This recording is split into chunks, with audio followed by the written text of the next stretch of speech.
জি, আসসালামু আলাইকুম। কেমন আছেন সবাই? আশা করি সবাই অনেক অনেক ভালো আছেন। আলহামদুলিল্লাহ আমি আপনাদের দোয়া এবং ভালোবাসা অনেক অনেক ভালো আছি।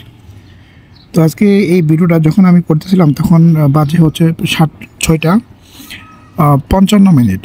তো আজকে কিন্তু ব্রাহ্মণবাড়িয়াতে বিশেষ করে সদরের মধ্যে প্রচুর কুয়াশা ছিল। গ্রামে কেমন কুয়াশা ছিল বলতে পারি না, কিন্তু শহরের মধ্যে প্রচুর কুয়াশা ছিল। তাপমাত্রা ছিল সকালে 13 ডিগ্রি সেলসিয়াস। মানে মানে হাত বাড়ালে হাতটাই দেখা যায় না, এরকম একটা কুয়াশা ছিল। প্রচুর কুয়াশা ছিল বুঝছো। ওই যে তার এই কুয়াশার মধ্যে কিন্তু রাখাল কিন্তু তার গরু নিয়ে মাঠে যাচ্ছে, চড়াচ্ছে নিয়ে যাওয়ার জন্য। এবং ওই দেখেন গাড়িগুলো একবারে দেখা যাচ্ছে না, যে একবারে কাছ থেকে এবারে দেখা যায় না। এবং খুবই কুয়াশা, প্রচুর কুয়াশা ছিল। মানে ভালো একটা শীত ছিল আজকে বুঝছেন।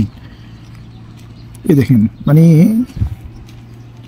সামনে কে আছে একটু আগে কে আছে এগুলো দেখা যাচ্ছে না, একবারে প্রচুর রকমের কুয়াশা ছিল।